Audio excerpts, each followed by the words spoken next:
preparaciones para coronas. Voy a compartirles pantalla.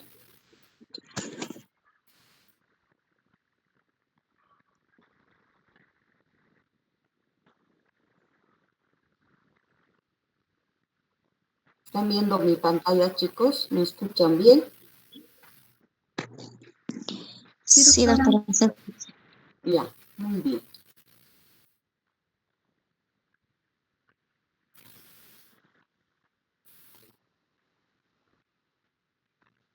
¿Están viendo?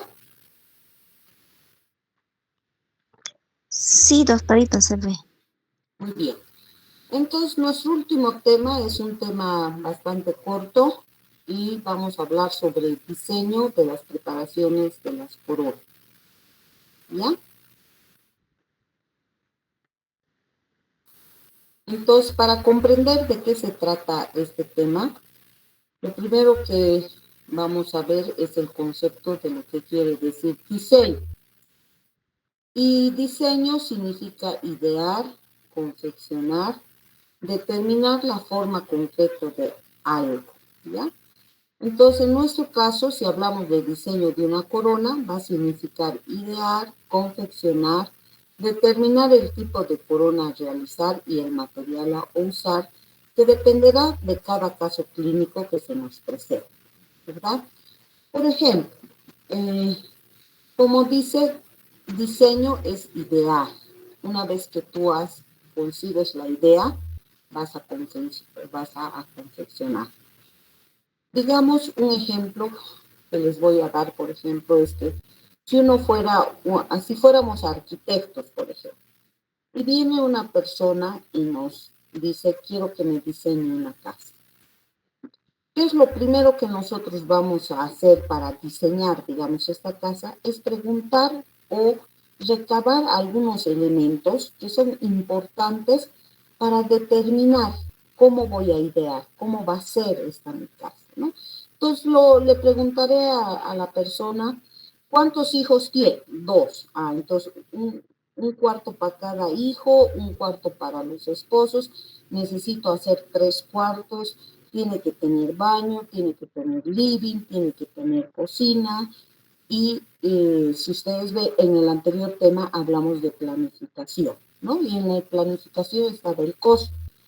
Entonces es importante saber el costo, con cuánto dinero disponemos para ver qué tipo de diseño voy a hacer, ¿no? Si me dice, tengo $1,000,000, entonces con ese millón puedo hacer una sala de fiestas, de juegos, en fin, mi idea va a cambiar. A diferencia de que una persona me diga, tengo 200,000 bolivianos. Entonces, los materiales, la forma de la casa, todo va a cambiar, ¿no ve? Y este diseño va a depender de muchos factores. Para poder yo diseñar una corona, así como el arquitecto hace, tiene elementos que le van a permitir idear, ¿no? Es decir, ¿cómo voy a hacer?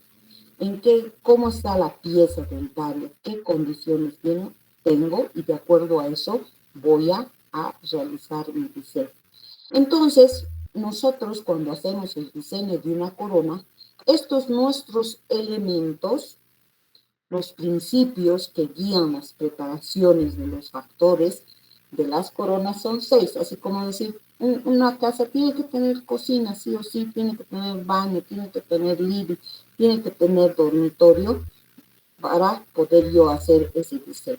En nuestro caso, cuando hacemos coronas, son 6 los principios que van a guiar nuestro diseño en nuestras coronas. Entonces, dentro de estos materiales, dentro de estos principios, entonces yo tengo que, para poder diseñar, determinar de qué material voy a hacer mi corona. ¿Cuál es su función? Tiene que entrar en función.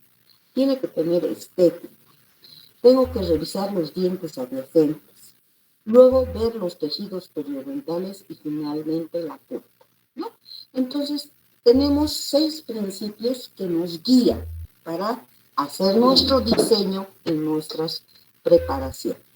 Y vamos a ir viendo uno a uno estos 6 elementos que nos guían, nos van a ayudar a idear, como dice el concepto de diseño. Diseño es idear, confeccionar nuestra corona. Y para confeccionar, yo digo, ¿de qué material, qué tipo de corona voy a hacer? Por ejemplo, si yo fuera una costurera, aquí a otro ejemplo, y me dice, quiero hacer un vestido, ¿para qué ocasión? Porque ahí va a cambiar mi diseño. Si me dice de matrimonio, tiene un diseño específico. Cumpleaños, cóctel. Entonces, se dan cuenta que nuestro diseño cambia de acuerdo a esas circunstancias. En nuestro caso, esas circunstancias va a depender de cada caso clínico que se nos presente, pero en cada caso clínico yo tengo que revisar estos 6 factores: material, función, estética, dientes adyacentes, el tejido periodontal y la piel. Vamos a ir revisando uno a uno estos elementos. En cuanto al material, es súper importante, ¿verdad? Porque uno tiene que determinar. Entonces, para escoger el material va a depender también del caso clínico que se me presente, ¿no? Y dentro de los materiales sabemos que utilizamos los metales, los plásticos y los vidrios. Entonces, metales, porcelanas, ceramometálicos, si hago corona metal, porcelana o metal o plástico, y los acrílicos que vienen a ser los plásticos, ¿no? Entonces, lo primero que hago es determinar qué corona voy a hacer y qué material voy a utilizar. Si mi paciente es de escasos recursos, entonces me voy a abocar directamente a los acrílicos que vienen a ser los plásticos. Si mi paciente ya tiene más recursos económicos, entonces voy a pensar más en una porcelana. Y así dependiendo de muchos factores que me van a ayudar a determinar qué material voy a usar en mi diseño para cada caso clínico. Otra cosa, otro elemento importante en mi diseño es ver la función, y dentro de la función que tiene que entrar en función mi corona, ¿no? Entonces, tengo que revisar la oclusión, y como en la anterior clase también vimos que la corona que yo voy a colocar debe entrar en funcionamiento para poder cumplir la función de la masticación. Pues por lo tanto, lo primero que haré es revisar la oclusión, ¿no? Y hemos dicho que reviso los 3 movimientos: apertura y cierre, lateralidad izquierda y derecha, y protrusión vis a vis, ¿no? Y debo hacer que mi corona entre en función y en oclusión para que cumpla la función. Otra cosa que dentro de la función yo tengo que tomar en cuenta son los desgastes futuros. ¿Qué quiere decir eso? Que la corona que yo voy a colocar va a sufrir desgastes en el futuro. Como una corona está entre 5 a 10 años, ¿verdad?, va a entrar en funcionamiento durante ese tiempo, esta corona obviamente va a sufrir desgastes. Entonces yo tengo que prever también esos desgastes que va a sufrir mi corona en este tiempo de permanencia en boca. Ahora, si yo veo que es un paciente varón con una mordida fuerte, entonces va a desgastar más rápidamente la corona. Entonces tal vez haré de un material más duro, más resistente. Tal vez en vez de desgastar 1 milímetro, le daré 1.2 en oclusal, en el sector donde va a haber más oclusión, ¿no? Entonces también tengo que ver, para que funcione correctamente durante 5 a 10 años, prever también mis desgastes futuros que va a tener mi corona. Estética, siempre hablamos de estética, ¿verdad? Y tomar en cuenta siempre en piezas superiores, por ejemplo, la reducción vestibular, incisal y proximal más la mesial, ¿verdad? Porque son las facetas, como decíamos, la faceta estética en dientes superiores va a ser vestibular. En cambio, la faceta estética en dientes inferiores va a ser oclusal. y especialmente en el sector posterior, ¿no? Entonces, la estética siempre tiene que estar presente, de que tenemos que lograr trabajos estéticos, por lo tanto, de tomar más en cuenta vestibular para los superiores o cruzal para los inferiores. Otra cosa importante que nos va a dar estética en nuestras coronas es la preparación del margen de la corona, ¿no? Entonces, que si va a ser subgingival o supragingival y qué tipo de terminación cervical le voy a dar a mi preparación. Pues para lograr estética, yo tengo que siempre tener presente al margen, a los márgenes de la corona para lograr un buen trabajo estético.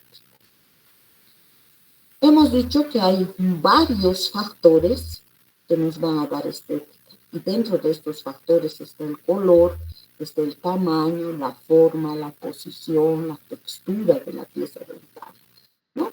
Entonces, yo les decía que los otros factores son mucho más fáciles de conseguir que encontrar el color, ¿no? El color es la cosa más importante y que nos va a dar más estética. Como pueden ver, aquí es un colorímetro donde está utilizando para ver que la tonalidad, tanto el tono, el cromo y el valor, sean iguales al que tiene el paciente, para que el momento en que nosotros reproduzcamos nuestra corona tenga el mismo color y realmente logres tener un buen trabajo estético. Entonces, debemos hablar sobre este concepto que se llama autoajuste a la estética natural. Si nosotros encontramos, como aquí, por ejemplo, miren, es idéntico el color al de la paciente. Entonces, estamos logrando un buen ajuste a la estética natural. Y se conoce, o se le llama efecto camaleón, como pueden ver, aquí hay un camaleón, pero la capacidad de este animalito es de confundirse con el medio ambiente que lo rodea, simulando el color. Entonces, es exactamente lo que nosotros tenemos que lograr cuando hacemos una corona, un efecto camaleón, un efecto que quede armonizado, con el mismo color. ¿Para qué? Para que logre camuflarse, que es lo que tenemos que hacer. Miren aquí otros ejemplos muy interesantes de lo que se trata el autoajuste a la estética natural y por lo tanto el efecto camaleón. Miren acá cómo en toditas hay una figura humana. Aquí está, vean la figura humana. Miren esta, por ejemplo, pasa desapercibido completamente el cuerpo del individuo. Aquí peor, miren, en el libreto casi no se ve. Aquí también, aquí también. Entonces, es justamente eso lo que tenemos que lograr. Cuando nosotros colocamos una corona, debemos lograr este efecto camaleón. Claramente, si nosotros logramos darle el color sobre todo, la forma, la textura, la posición, vamos a lograr un autoajuste a la estética natural. Entonces es bien importante que nosotros seleccionemos bien con el colorímetro, busquemos la tonalidad de las piezas y como les decía, solo tenemos 3 tonos, blanco, grises y marrones en la cavidad oral. Y con el colorímetro buscar el color idéntico, semejante, para que nosotros logremos este autoajuste a la estética natural y pase desapercibido el trabajo que estamos haciendo. Y cuando logramos esto, entonces tenemos alto éxito en nuestros tratamientos protésicos. El cuarto elemento son los dientes adyacentes, ¿no? Entonces, nosotros tenemos que ver todos los dientes adyacentes al lado del que vamos a realizar. Digamos que yo voy a realizar una corona aquí por malposición dentaria, entonces yo tengo que ver los dientes adyacentes al que voy a tallar, ¿no? No solamente para ver el espacio, para evitar las lesiones de dientes adyacentes. Por ejemplo, si aquí yo quisiera preparar aquí en este camino, miren el espacio, ¿cómo voy a realizar? Entonces voy a idear otra forma de tal vez preparación, más desgaste en este sector porque está casi encima del lateral. Entonces, eh, evitar, como dice, lesionar también los dientes vecinos. Por eso es que yo, en los dientes adyacentes al que voy a tallar, debo también revisarlos, ¿no? Y ver qué vía de inserción, cómo voy a insertar aquí mi corona. Esto tengo que lograr, si yo quiero hacer un cambio de posición, por ejemplo, con ayuda de una corona, entonces desgastaré mucho más en vestibular y así en casos especiales, casos difíciles, donde no hay, digamos, un alineamiento correcto, entonces yo tengo que idear algo diferente en mi preparación de mi corona. Y también debemos hablar sobre las consideraciones técnicas. Se llama consideraciones técnicas a todas aquellas otras, como acá, donde esto no es normal. Entonces, técnicamente te obliga a considerar un cambio, a idear una forma de cómo preparar para que cambies esta situación y poder darle una armonía en cuanto a la posición de la pieza dental. Entonces, consideraciones técnicas se llama aquellos otros cambios, otras formas que tendríamos que tallar de una forma tal vez diferente para poder conseguir tanto estética como funcionalidad en piezas que no tienen una posición normal. Entonces son piezas complicadas, son tratamientos más complejos que requieren mayor detalle y idear realmente cómo solucionar el problema. Quinto, están los tejidos periodontales. El tejido periodontal es sumamente importante, ¿no? No solamente porque nos va a dar estética, sino que hay que estudiar a los tejidos periodontales y tomar en cuenta estos tres aspectos. Primero, la extensión de la terminación cervical. Cuando hablamos de extensión, sabemos que tenemos dos extensiones, o supragingival o subgingival, por dentro o por fuera del encino, ¿no? Y hemos dicho que la extensión subgingival nos va a dar mucho más estética que la supragingival. Entonces, vestibular siempre se talla subgingivalmente y al principio, como les decía, cuando uno está empezando aprendiendo, la extensión totalmente subgingival. Cuando ya tengas mucho más experiencia, tú puedes combinar, le das extensión subgingival a todo lo que es visible y supragingival a la que no es visible. Entonces, cuando hablamos de tejidos periodontales, yo tengo que pensar qué extensión le voy a dar a mi preparación.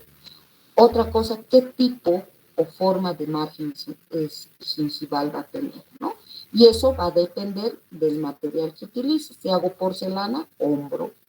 Si voy a utilizar plástico, chanfro, y así sucesivamente, como hemos visto y hemos hablado sobre los diferentes tipos de terminación gingival que tenemos: hombro biselado, chanfro profundo, chanfro suave y hilo o línea cero anatómica. Entonces, porque esto afecta a los tejidos periodontales, ¿no? Directamente termina nuestra preparación y por lo tanto siempre como hacemos subgingivalmente la preparación por dentro de la encía, entonces el tejido periodontal está involucrado en esto y tenemos que tomar en cuenta cuando hacemos y queremos salud pulpar periodontal, ¿no? Entonces tenemos que determinar qué extensión le voy a dar y qué tipo de terminación cervical va a tener mi corona. Y finalmente, otra cosa importante que yo tengo que tomar en cuenta si hablo de tejidos periodontales es sobre los tejidos gingivales inflamados. Contraindicado en realizar coronas cuando hay tejidos gingivales inflamados. Por lo tanto, otra cosa que yo tengo que revisar es que el tejido los tejidos periodontales, los tejidos gingivales estén completamente sanos para realizar una corona y así tener éxito en mis preparaciones. Aquí para recordarles sobre terminaciones cervicales, tenemos aquí la filo de cuchillo, tenemos hombro, chanfer redondeado, tenemos, miren, otra variación, chanfer biselado, medio redondo y tiene un bisel.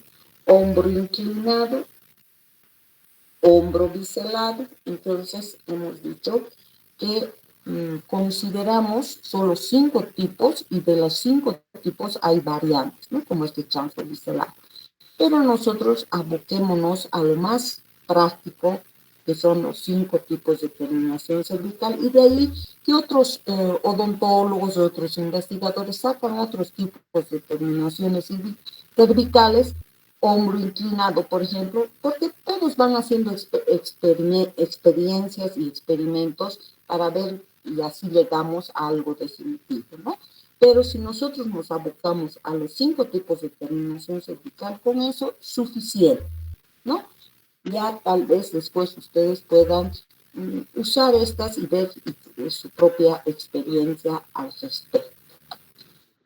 En cuanto a la pulpa, solo se nos puede presentar 2 posibilidades. O la pieza está vital o la pieza no es vital. Si la pieza no es vital, ya ha perdido el paquete vasculonervioso, entonces no tenemos mucho problema. ¿Por qué? Porque ya no es vital, es una pieza muerta. Entonces, desgastes más, desgastes menos, no es tan complicado como sería en una pieza vital, donde ahí sí, desgaste económico es mucho más preponderante que en una pieza que no es vital. Ahora, cuando las piezas son vitales, se va a conservar una pulpa vital dentro de la preparación de la corona y hay que mantener un grosor mínimo de dentina para proteger. Y este grosor de dentina va a depender, obviamente, de la edad del paciente. Si es niño, más grande, adulto, menos, ¿no? Entonces hay que tomar en cuenta la edad del paciente, el estado de la dentina. Una vez que nosotros tallamos, casi eliminamos por completo todo el esmalte y la corona queda en dentina. Entonces, si nosotros hablamos de dentina, miren, existen, yo creo que más de 10 tipos de dentina tenemos. Dentina primaria, dentina secundaria, dentina terciaria, dentina de reparación, dentina esclerótica, dentina, a ver, dentina tubular, dentina intertubular, dentina de reparación. Entonces hay muchos tipos de dentina. Y cuando tú terminas de preparar, entonces tienes que ver el estado, qué cantidad de dentina te ha dado. Si es poco, el paciente va a tener más sensibilidad dolorosa. Y en precauciones hemos visto que podemos tratar las dentinas o los casos en que el paciente, digamos, queda poca dentina, el paciente puede tener más sensibilidad dolorosa. Entonces yo voy a agarrar y voy a protegerla más a esta pieza, ¿no? Con todos los medicamentos que hay, voy a colocar una lechada de hidróxido de calcio, después de la lechada de hidróxido de calcio, puedo colocar después de realizar esta lechada de calcio, espero un pequeño tiempo y luego hago una aplicación de un adhesivo, ¿no? Entonces, debo revisar en qué dentina va a quedar mi preparación, si es de reparación esclerótica, cómo quedó, ¿no? Porque sabemos que la dentina es un tejido celular por donde están pasando los paquetes vasculonerviosos. Entonces está la sensibilidad en la dentina. Por eso es que el esmalte cubre a la dentina, el esmalte es un tejido acelular. Por eso no nos duele. Cuando hay esmalte está protegida la pieza. Pero nosotros al tallar desgastamos todo el esmalte y queda en dentina. Entonces es importante que nosotros revisemos el estado de dentina cuando se trata de una pieza vital. Luego, el grosor va a depender del tipo de preparación. Si yo hago una porcelana, 2 milímetros, estoy desgastando y estoy más cerca de la pulpa. Entonces, el tipo de preparación también es importante. Entonces, no nos podemos olvidar y siempre tener presente que nosotros estamos, toda pieza dentaria está conformada por una capa de esmalte, una capa de dentina y debajo de esta se encuentra la pulpa dental, que nosotros debemos protegerla para evitar cualquier sensación o sensibilidad dolorosa. Esta capa de esmalte, que es este tejido acelular, que le protege a nuestra pieza dentaria, va a variar de grosor dependiendo de qué se trate, de un incisivo, un canino, un premolar y molar. En anatomía dentaria justamente se estudia incluso el grosor de cada pieza dentaria y eso también tienen que repasar en anatomía dentaria para saber más o menos qué cantidad de dentina va a quedar abajo y cuán protegida está la pieza dentaria de la pulpa. Ahí la edad es fundamental, ¿no? Si es paciente niño, entonces será más grande, habrá que tomar otro tipo de precaución. Al igual que cuando nosotros hacemos una incrustación o cualquier otro tratamiento, siempre tengo que ver lo cerca, la posible cercanía de mi restauración en relación a la pulpa para protegerla y para evitar cualquier sensación dolorosa. En este tema también se toca un poco de retención, porque el diseño, como voy a diseñar, voy a idear y confeccionar la forma concreta de mi corona, entonces siempre tiene que estar presente la retención, ¿no? Porque es algo fundamental e importantísimo. Y sabemos que en prostodoncia fija solo se utiliza dos tipos de retención, la retención química y la retención mecánica, ¿no? Y sobre retención hemos hablado ya en el primer parcial bastante, hemos hablado que la retención química los dan todos esos agentes cementantes y la retención mecánica, que es la mejor, que nosotros logramos con el alto, el ancho, el atrito o fricción, con el paralelismo, disminuyendo grados de conicidad, disminuyendo radios de rotación. Esto ya lo hemos estudiado. En cuanto a la retención, frente a la pérdida vertical. Por eso, apertura-cierre es el movimiento que más realizamos en la cavidad oral. Entonces, tenemos que tomar en cuenta frente a esta pérdida vertical y si hubiera, para aumentar la retención, podemos hacer surcos retentivos, ¿no ve? Pines, hieleras, surcos nos ayudan a retener mejor nuestra corona. La inclinación de la preparación, si los hacemos muy inclinados, por eso paralelismo de la preparación es importante para tener retención. La longitud, a mayor longitud, mayor será la retención, por lo tanto, tomar en cuenta también para la retención. Y también retención frente a otras fuerzas de inclinación que tenemos. Tenemos fuerzas verticales, fuerzas horizontales y fuerzas oblicuas, acrocruzalas, vestibular, igual, mesial y distal. Entonces, hay otras fuerzas que pueden hacer que tu corona se salga, pero si nosotros logramos una correcta preparación mecánica, vamos a salvaguardar nuestra retención. Y finalmente, también tenemos a mano la retención química que nos va a ayudar para que esta corona no se disloque, no se salga y permanezca de 5 a 10 años, que es lo que dura normalmente el tiempo de vida de una corona prótesis. Ahora vamos a hablar fracasos de las coronas, ¿no? Se dice que nosotros en prótesis fija existen 3 tipos de fracasos. Tenemos el fracaso clínico, fracasos protésicos y fracasos por materiales. Que dice que fracaso clínico es clínico. ¿Quién es el clínico? Yo, el odontólogo que prepara.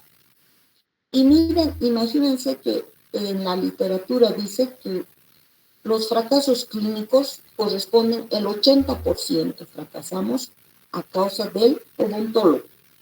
Es el odontólogo que hace mal su trabajo. ¿Qué fracasos clínicos puede haber? En vez de que mi pieza sea paralela, la hago corta. Fracaso clínico.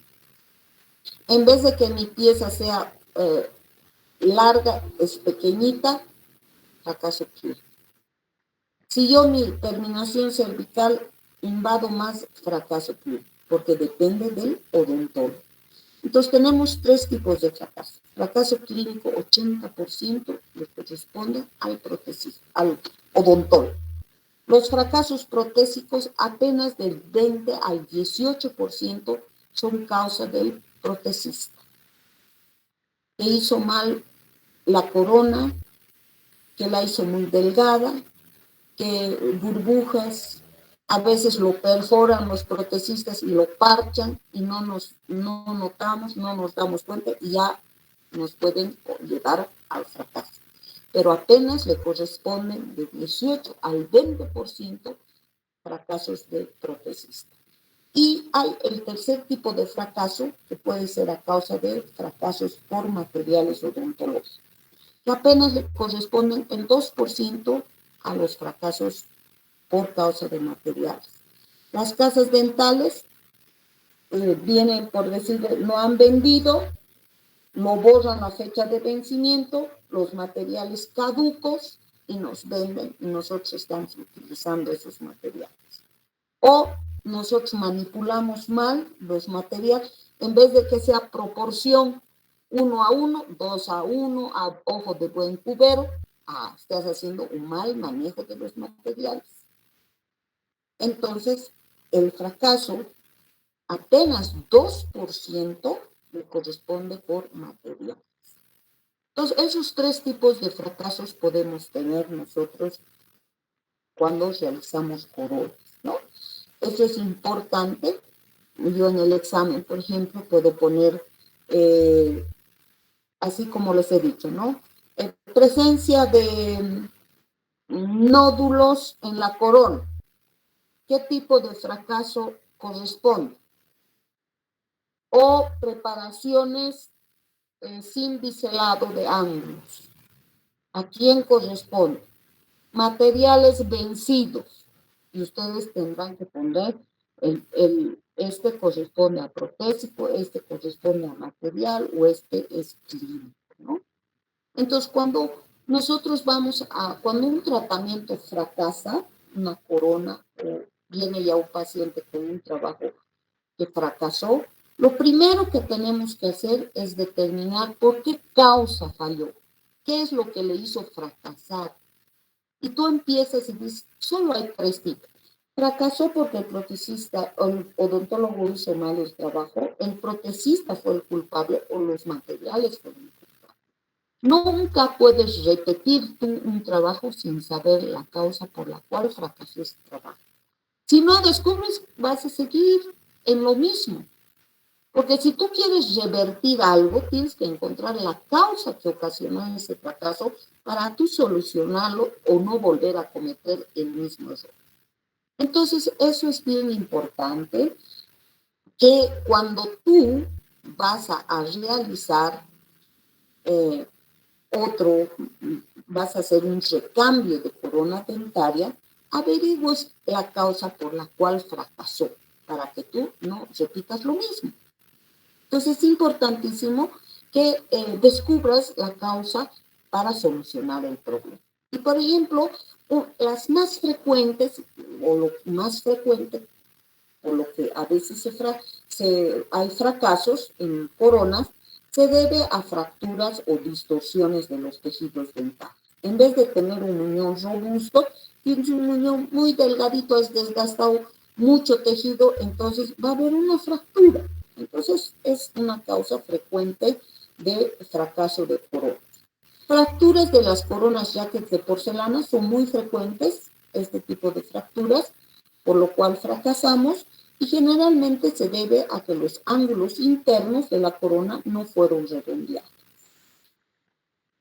Cuando nosotros realizamos nuestra preparación, siempre les digo biselado. Todo lo que queda en ángulo choca, se rompe y se fractura. Pero este es un ángulo interno. En la corona también tiene un ángulo externo.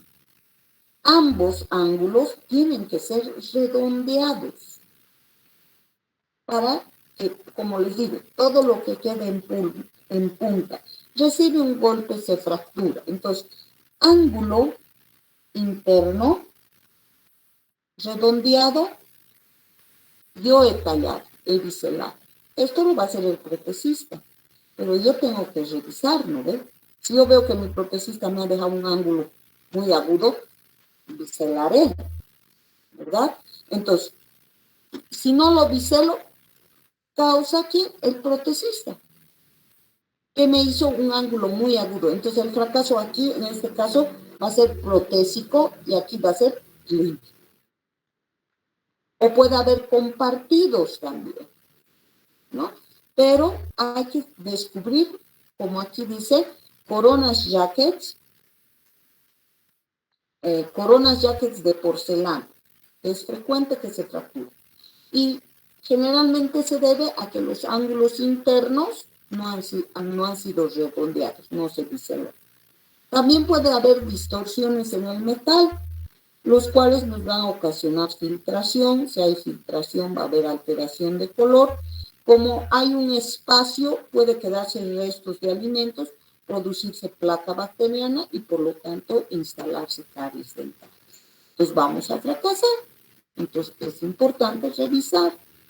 También puede haber dificultades del colar por ángulos externos redondeados. Otra vez, ¿no? Entonces, fíjense que estos fracasos corresponden o al clínico, o al protésico, o al material. Y nosotros tenemos que saber identificar quién es el responsable para modificar y no entrar a fracasar en nuestras coronas. Entonces, no se olviden, ángulos internos y ángulos externos tienen que ser biselados, redondeados, para que no fracasen. Algunos fallos por ángulos agudos, cuando tú no biselas. Son 4 los fallos más frecuentes por esta causa. Primero, ¿qué va a pasar si yo no biselo y dejo un ángulo agudo? No fluyen los materiales, quedando atrapadas burbujas de aire en los ángulos, ¿no? Miren, no va a fluir el material, queda atrapadas burbujas, por lo tanto, no voy a tener una buena corona. Los ángulos agudos pueden estropear la fase de encerado. Cuando el protecista prepara, ¿cómo va a preparar una corona? Primero encera. Al sacar la cera, si hay un ángulo, lo puede forar. Entonces, puede producirnos también fallas. La eliminación del revestimiento de los ángulos agudos puede alterar el colar, ¿no? Entonces, el protecista, esta cera, que ya o al colar, como es ángulo agudo, puede, como dice aquí, la eliminación del revestimiento. Puede alterar nuestro colar. Y definitivamente, si tú dejas ángulo agudo, el cemento no fluye, lo que ocasiona una capa gruesa de esmalte, ¿no? A ver, ¿se acuerdan? Es como aquí, por ejemplo, les voy a explicar esto en el hombro, ¿ya? Tú pones tu corona y lo primero que va a hacer el cemento es chocar en esta pared y en esta de abajo. Y el ángulo agudo el cemento va a fluir pero como choca primero en esta pared y luego en esta pared, puede rebotar y no llegar al ángulo agudo. Entonces, la cementación no va a ser buena, ¿verdad? Entonces, es como les decía yo, como cuando les expliqué sobre esto, les decía Steve Hawking, por ejemplo, decía, ¿cómo les explico a ustedes sobre cómo se ha formado el universo? Y él decía, sencillamente les voy a dar un ejemplo. Hay un tronco de árbol. Por un lado entra un ratón y por el otro entra un gato y se escucha ¡ii! No hemos visto, pero sabemos lo que ha pasado. Entonces, igual, si yo no dejo ángulo agudo, puede ser que no llegue el cemento hasta este ángulo. Pero si yo redondeo, no va a haber el rebote que puede haber en estas dos paredes y estoy segura de que el cemento ha entrado y ha mojado en totalidad todo el muñón, ¿no? No veo, pero sé que ha pasado eso. Por eso es tan importante que nosotros biselemos para que el cemento no, como dicen, ¿no? Si dejas ángulo agudo, el cemento no fluye, lo que ocasiona una capa gruesa en los márgenes y un incorrecto cementado de la corona. Entonces es importantísimo siempre biselar nuestras preparaciones. Y sí, el martes espero no verles con esta cara porque ya nos toca dar el segundo parcial. Ojo, el que no recupera aquí, difícil de pasar. Así que estudien, no quiero verles con esta cara.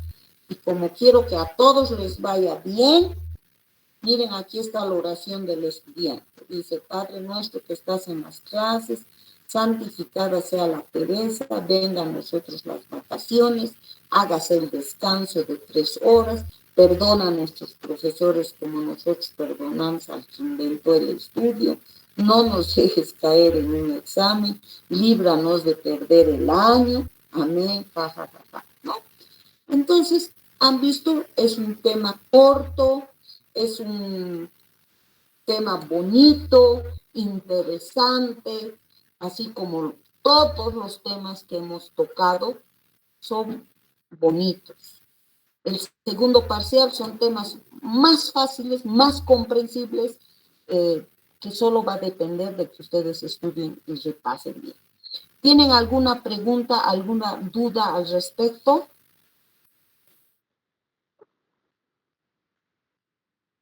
¿Ninguna? Bueno, entonces el segundo parcial estaríamos dando el día martes a mediodía. Ya a las 12 en punto, una vez que termina el grupo del martes, 12 en punto, de 12 a 1, daremos en la aula magna. Ya nos vamos a acomodar. Voy a hablar mañana con la doctora Canedo y le voy a decir que el martes damos y en qué aula nos va a dar para dar el examen. Ok, estudien mucho, cuídense mucho y nos vemos a la práctica con el grupo 1 y 2 del martes y a mediodía